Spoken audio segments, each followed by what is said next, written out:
Selamat sore pemirsa ya. Ada satu pertanyaan dari sahabat kita ya. Saya tidak menyebut namanya, tetapi yang penting adalah isi pertanyaannya ya. Di sini saya ingin sedikit untuk menguraikan ya. Jadi setelah melihat video-video saya, dia kemudian menyimpulkan dan dari kesimpulannya kemudian dia bertanya ya. Nah, intinya pertanyaannya seperti ini. Apakah orang yang sering memberi atau sering bersedekah atau sering mengeluarkan sesuatu ya, energi ya, entah harta, entah tenaga, entah apapun ya, apakah itu termasuk orang kaya seperti itu ya, atau termasuk orang yang punya pola pikir kaya seperti itu, kira-kira pertanyaannya ya. Oke, di sini saya menjelaskan ya. Jadi jawabannya adalah belum tentu seperti itu ya. Jadi orang kaya atau orang yang punya pola pikir kaya dan pola pikir miskin tidak bisa dilihat dari aktivitasnya atau perbuatannya seperti itu atau actionnya seperti itu. Jadi orang kaya atau orang makmur itu salah satu ciri khasnya adalah dia tidak pelit, istilahnya seperti itu ya, atau dia sering berbagi. Seperti contohnya para orang-orang yang nomor 1 ya, 10 besar di dunia itu mereka banyak memberi, bahkan memberinya luar biasa sampai triliunan kalau perlu ya, seperti itu. Seperti Mark Zuckerberg ya, bahkan dia hanya mengambil 1% dari keuntungannya ya. Jadi 99% itu semuanya untuk donasi kanker kalau nggak salah seperti itu ya. Pada intinya dia hanya mengambil 1% untuk kehidupan dia dan keluarganya seperti itu. Jadi betul-betul sederhana, tetapi apa yang dikeluarkannya betul-betul luar biasa seperti itu. Dia mampu melepaskan hartanya dengan tidak logis seperti itulah, ibaratnya seperti itu ya. Kalau menurut otak kita itu mungkin tidak logis ya, karena 99% bahkan seperti itu kira-kira ya, termasuk Bill Gates, termasuk Steve Jobs, dan kemarin orang-orang Indonesia juga ya, seperti Baim Wong ya misalkan ya, kemudian ownernya dari Wardah Kosmetik seperti itu ya.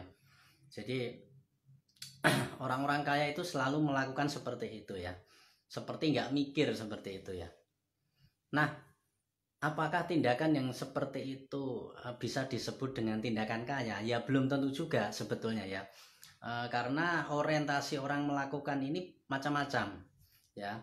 Bukan karena dia memang merasa kaya, merasa cukup, merasa makmur sehingga kemudian dia merasa bahwa uang itu tak terbatas sehingga dia los-los aja ya untuk mengasih kepada orang ya. Tidak semua seperti itu.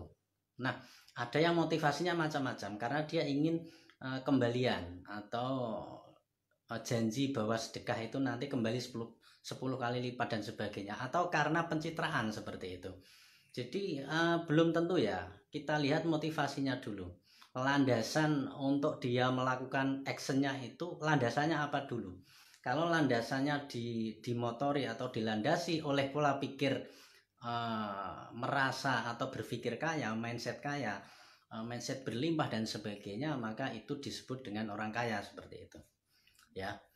Maka untuk yang kedua kalinya, salah satu contohnya lagi adalah orang kaya tidak bisa dilihat dari uangnya seperti itu ya, karena banyak sekali orang kaya, orang yang banyak uang tetapi dia sesungguhnya adalah orang miskin yang nampak kaya. Nah, ini juga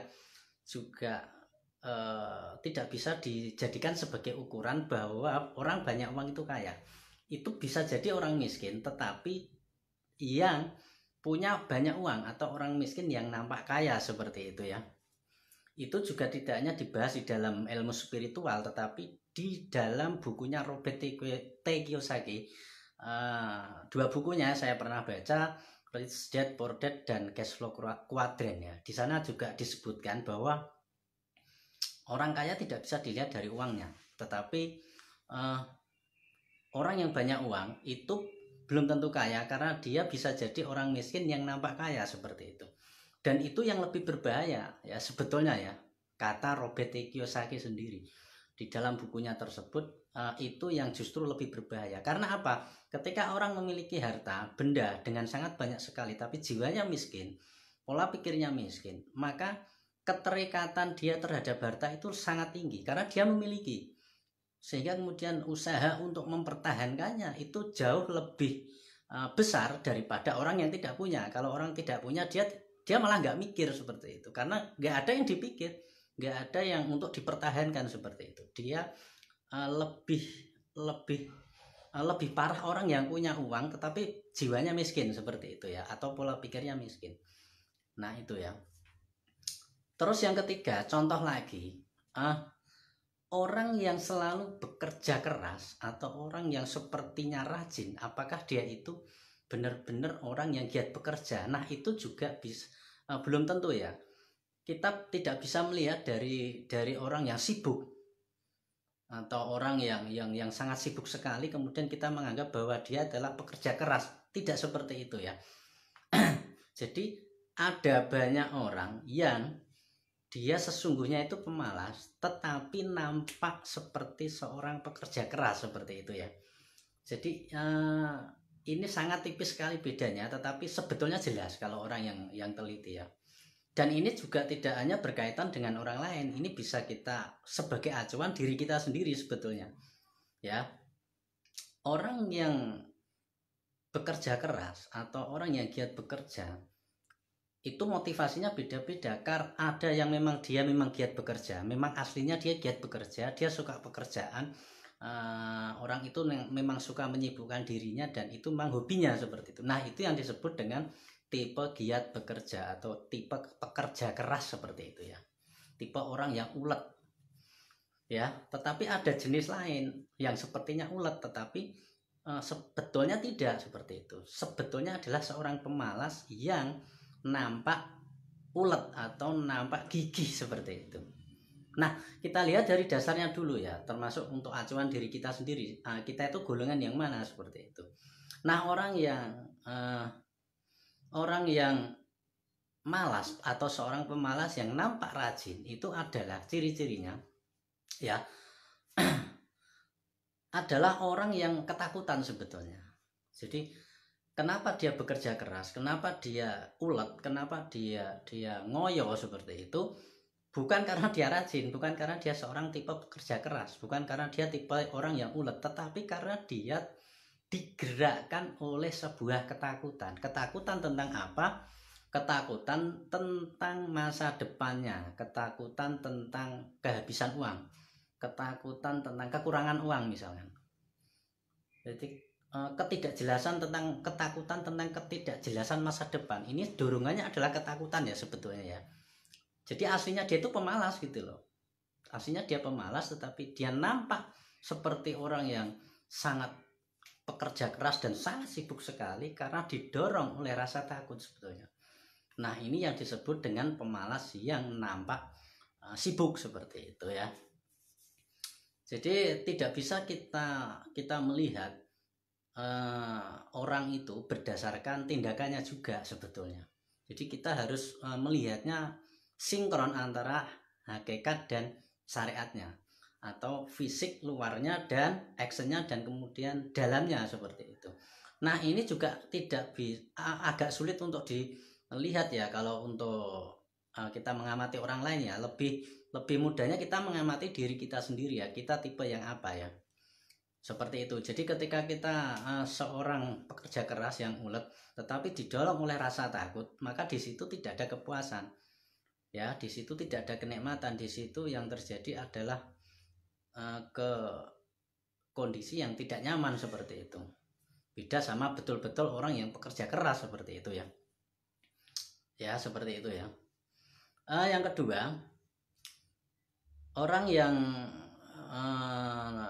yang miskin dan nampak kaya ini juga orang yang selalu kekurangan sebetulnya. Walaupun dia banyak uang, walaupun dia itu sudah menua hartanya yang banyak sekali, dia tetap aja merasa kekurangan, sehingga harus mengambil dari saudaranya, harus mengambil dari mungkin teman kerjanya ya, nyolong-nyolong misalkan timbangan dan sebagainya, atau ngambil tanahnya orang misalkan berdekatan, kemudian ngambil sejengkal 2 jengkal.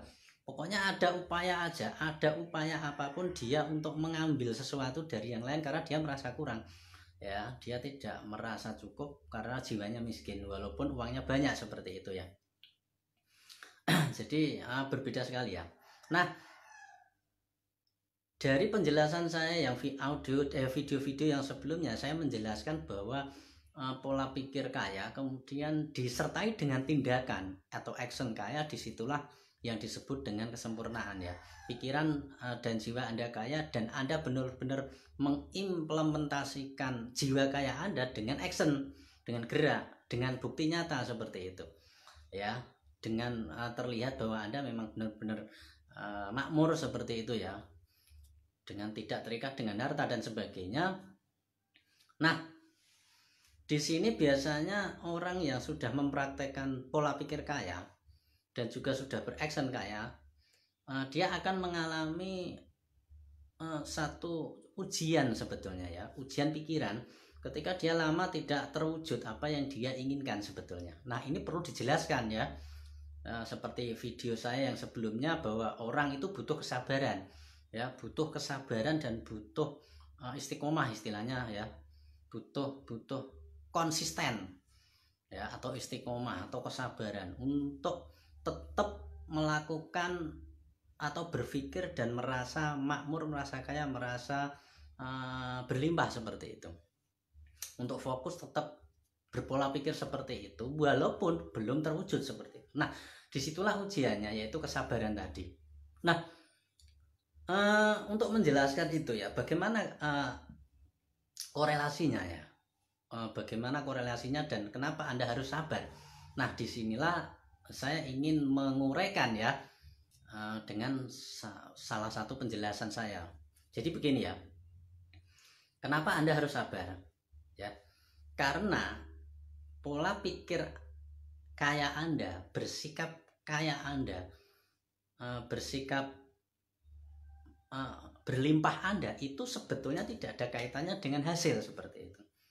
Nah, artinya apa? Hasil itu hanya bonus sebetulnya, bonus dari vibrasi pola pikir dan tindakan kaya Anda sebetulnya. Jadi fokusnya adalah bukan hasilnya, bukan uang banyaknya, bukan berlimpahnya harta Anda secara kasat mata, tetapi fokusnya adalah mindset dan mental kaya yang tertanam di dalam pikiran dan jiwa Anda seperti itu ya. Jadi kekayaan itu ya, sekali lagi, bukan di luar ya, tapi di dalam, sudah ada di dalam, tinggal Anda menggalinya, tinggal Anda menemukannya, tinggal Anda menciptakannya sendiri. Create ya, makanya manusia itu sebetulnya kan creation ya, kreator, ada unsur penciptaan di situ. Bedanya manusia ya dengan hewan, dengan makhluk lain adalah dia punya 3 unsur ya, cipta, rasa, karsa ya. Dia punya karso ya, dia punya karsa, cipta, rasa, karsa. Dia punya cipta, daya cipta. Makanya ada peradaban, ada penciptaan, ada perubahan, ada peradaban di situ. Itulah hebatnya pikiran ya. Kalau makhluk lain tidak punya ya, dia punya otak tapi dia nggak punya pikiran, sehingga tidak bisa mencipta. Ayam itu dari dulu ya seperti itu, dia tidak pernah punya satu lompatan atau satu kemajuan yang signifikan. Ayam ya tetap seperti itu ya, dari dulu sampai sekarang seperti itu. Sedangkan manusia dari dulu sampai sekarang sudah mengalami perubahan peradaban yang sangat luar biasa ya. Bahkan mampu menemukan mesin, mampu menemukan semuanya ya. Itulah kehebatan dari daya cipta manusia, yaitu pikiran tadi. Cipta, rasa, dan karsa ya.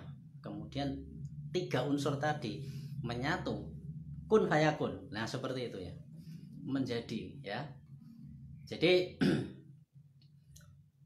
ketika Anda harus punya pemahaman, intinya seperti itu. Anda harus punya pemahaman bahwa kekayaan itu tidak ada kaitannya dengan harta. Makanya Sujiwo Tejo itu betul sebetulnya ya, baik dari segi spiritual maupun dikaji dari segi ilmu penciptaan atau ilmu mindset, ilmu mental itu betul semua sebetulnya, nyambung antara ilmu dalam tanda kurung ya, ilmu akhirat sama ilmu dunia itu sama, teorinya sama.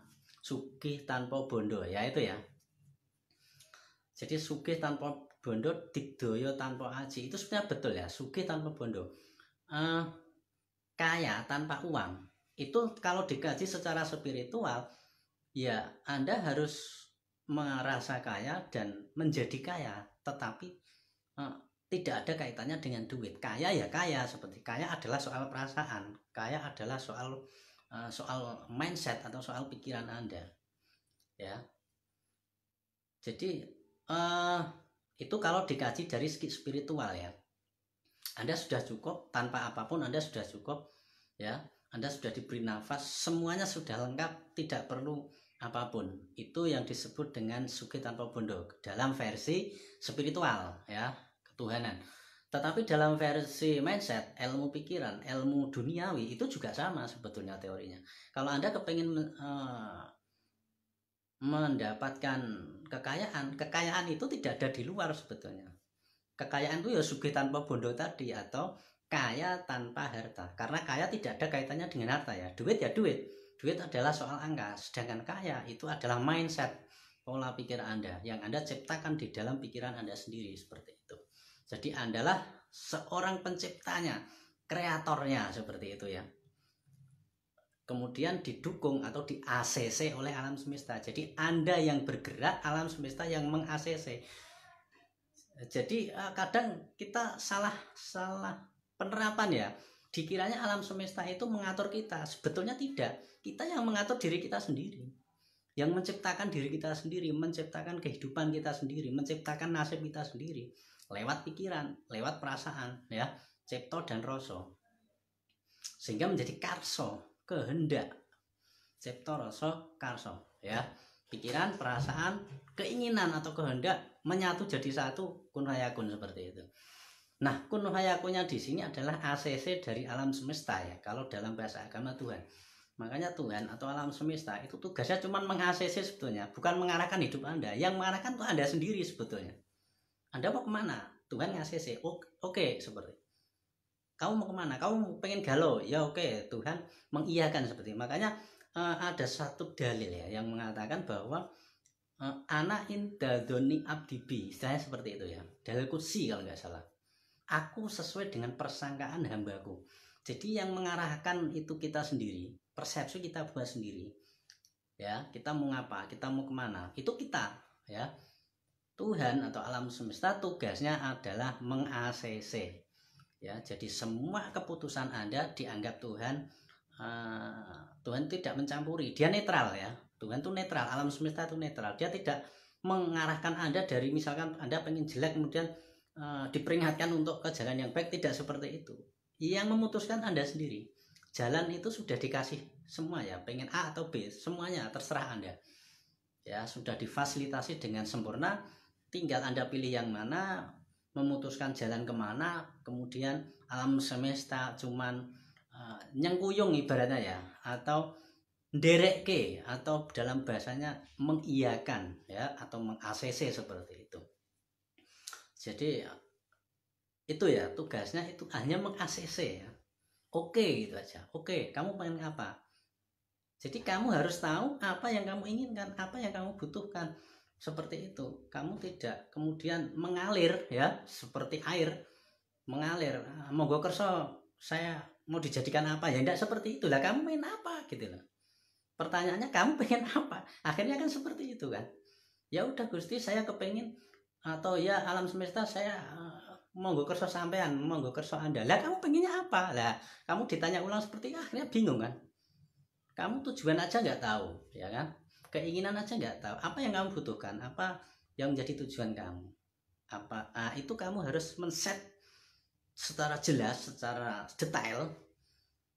Kemudian alam semesta memberikan ACC-nya ataupun nyengkuyung ataupun memberikan apa ya, stempelnya ya, stempel oke, seperti itu.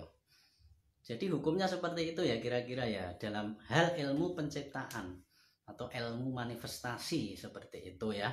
Kira-kira seperti itu penjelasan dari saya, mungkin juga kurang lebih ya, ada kurangnya ada lebihnya ya, sebatas yang saya tahu seperti itu. Oke, itu aja dari saya. Selamat sore.